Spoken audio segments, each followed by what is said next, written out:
रांची के रातू रोड में RR sporting club Durga Puja समिति द्वारा बनाए गए पूजा पंडाल को लेकर जो है सोशल मीडिया पर बवाल मच गया है। इस पूजा पंडाल को लेकर विवाद खड़ा हो गया। दरअसल पूजा समिति द्वारा यहां वेटिकन सिटी की थीम पर भव्य पूजा पंडाल बनाया गया था। वहीं वेटिकन सिटी थीम वाले इस दुर्गा पूजा पंडाल को लेकर विश्व हिंदू परिषद ने नाराजगी जताई है। संगठन ने आरोप लगाया कि ऐसा हिंदुओं की धार्मिक भावनाओं को ठेस पहुंचाने और धर्मांतरण को बढ़ावा देने के लिए किया गया। वहीं RR sporting club Durga Puja समिति के संरक्षक विक्की यादव ने पूजा पंडाल को लेकर हो रहे विवादों को सिरे से खारिज करते हुए कहा कि समिति द्वारा सालों साल से भव्य दुर्गा पूजा का आयोजन करती आई है। मैं खुद एक सनातनी हूँ। इस पूजा पंडाल को लेकर जिस तरीके से राजनीतिक रंग दिया जा रहा है, ये कहीं से भी उचित नहीं है। भारत एक सेकुलर देश है। एक प्रतिष्ठित पंडाल को धूमिल करने का प्रयास किया जा रहा है। वहीं विक्की यादव ने यह भी कहा कि अगर किसी के धार्मिक भावनाओं को ठेस पहुंचती है तो इसके लिए क्षमा प्रार्थी हूं। तो विक्की यादव ने क्या कुछ कहा, आइए हम आपको सुनाते हैं। में आज सुबह से ही आरआर स्पोर्टिंग क्लब के बारे में चर्चा बना हुआ था और हिंदू संगठन जो विश्व हिंदू परिषद संगठन है, मैं भी एक सनातन हूँ और मैंने खुद अभी रामलला दुर्गा पूजा समिति एवं ज्योति संगम में 135 संस्थाओं को लीड कर रहा हूँ इस बार रांची जिला दुर्गा पूजा में।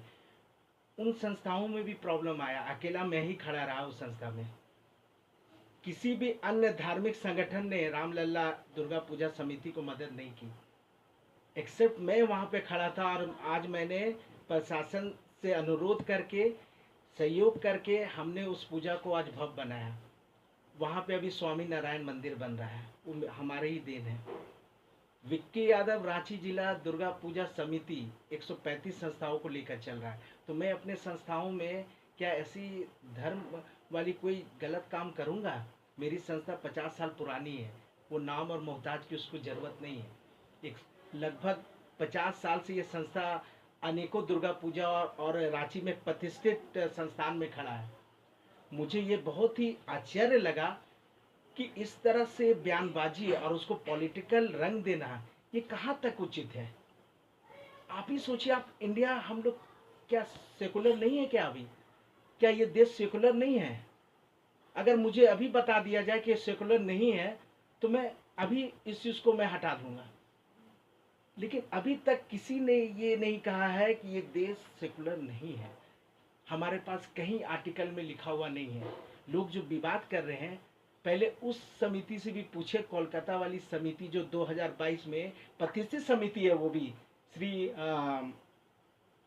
भूमि क्लब है वहाँ पे, मुझे भी उसका ये जो मैंने उसी के तर्ज पर, वो लगभग 2022 में उन्होंने बनाया था श्री भूमि क्लब, कोलकाता में स्थित है वो पंडाल 2022 में। उसी के तर्ज पर मैंने 2025 में मैंने बनाया। उन्हीं के कारीगर, उन्हीं के आर्टिस्ट आते हैं, क्योंकि आप जानते हैं दुर्गा पूजा सबसे अगर भव्य कहीं होती है तो कोलकाता में होती है। वहीं के आर्टिस्ट आज से नहीं, मेरे से हमको लगता है 40 साल से हम लोग पूजा कर रहे हैं, वहीं के कारीगर रहते हैं।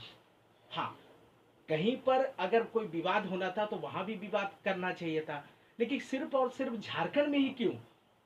और कहीं से भी आप देखिए कि हमने एक तरह से एक अच्छी मैसेज देने की कोशिश की है। उसमें कहीं भी माँ के प्रांगण में हमने कहीं पर भी आप देखिएगा, हमने कहीं भी किसी तरह का कोई भी फोटो नहीं लगाया। केवल बाहर के इंटीरियर, देखिए पंडाल का जो इंटीरियर पार्ट्स होता है ना दुर्गा पूजा में, वो सब लोग बाहर के पार्ट्स को देखते हैं, अंदर के नहीं। माँ की जहाँ प्रतिमा रखी वहां पर कहीं किसी तरह का कुछ भी नहीं है, सिंपल सिटी वाली चीज है। लेकिन अब इसको अलग से पॉलिटिकल रंग दिया जा रहा है, ये कहीं से भी उचित नहीं है। मैं खुद ही 135 संस्थाओं का अभी मैं अध्यक्ष हूँ रांची जिला दुर्गा पूजा का। मैंने रामलला जैसे बड़ी संस्था को मैंने इस बार स्थान दिलाया। उस समय कहीं पर कोई भी हिंदू संगठन के लोग खड़े नहीं थे, अकेला विक्की यादव ने उस चीज को समर्थन किया। 2 साल से रामलला दुर्गा पूजा समिति आज पूजा हो रही है। तो मुझे बहुत ही आश्चर्य लगता है कि इस तरह से एक प्रतिष्ठित पंडाल को धूमिल करने का। और मैं खुद एक सनातन हूँ, क्या सनातन कभी सोच सकता है इस तरह की बातें? बहुत पीड़ादायक है ये चीज़। तो ये जो कॉन्सेप्ट है वेटिकन सिटी का, ये सर कहाँ से आया? ये देखिए, मैंने तो पूर्व में भी बताया, मैं बार बार बता रहा हूँ। अगर आपके पास यूट्यूब है या आप गूगल है, आप वहाँ पे सर्च कर लीजिए। 2022 में कोलकाता के एक प्रतिष्ठित श्री भूमि क्लब में इस चीज़ का निर्माण हुआ था। वहीं से हमने इस चीज़ को देखा था। मैंने 2024 में इस कॉन्सेप्ट को रखने वाला था, लेकिन क्या था कि उस समय रोड का यहाँ पे चल रहा था काम, तो इसकी वजह से वो मुझे जगह नहीं अच्छी मिल पाई थी। इस बार सारा कुछ फ्लाईओवर क्लियर हो गया तो हमने इस जगह को ये किया। और ये कलकत्ता में ये ऑलरेडी बन चुकी है पंडाल। आप अपनी यूट्यूब देखिए, वहाँ पे श्री भूमि कोलकाता आप टाइप करिए, आपके आ जाएगी सारी नोटिस। तो वहाँ तो कोई विवाद नहीं हुआ। लेकिन इस तरह का अभी विवादित बयान, और वो भी झारखंड के एक प्रतिष्ठित पूजा पंडाल में, ये कहीं से भी कतई भी मुझे अच्छा नहीं लग रहा। आप भी बताइए, आप तो देश के चौथे स्तंभ माने जाते हैं। तो मैं तो आप लोगों से भी गुजारिश करता कि हमारे पंडाल में कहीं से भी कुछ भी विवादित चीज़ अगर दिख रहा तो आप बताएं। अच्छा, इसमें जो है जो आपने भी अनुरोध करता हूँ कि हमारे पंडाल में अगर किन्हीं को भी आस्था से लेकर रिलेटेड कहीं से भी कोई ठेस पहुंचे तो उसके लिए मैं क्षमा प्राप्ति हूँ। और मैं लोगों से यही अनुरोध करता हूँ कि माँ की पूजा है, आप स्वयं आए। और मैं उन संगठनों से भी यही अनुरोध करूँगा कि इसको पॉलिटिकल व्यू देने की कोशिश ना करें। माँ की संगठन है, आर स्पोर्टिंग क्लब माँ की संस्था है, आप आएँ और माँ के अनुष्ठान करें। और मैं खुद एक सनातन हूँ, मैं कभी भी इस तरह का कोई भी ऐसा काम नहीं करूँगा जो हिंदुत्व के आस्था पे ठेस पहुँचे। धन्यवाद। ठीक।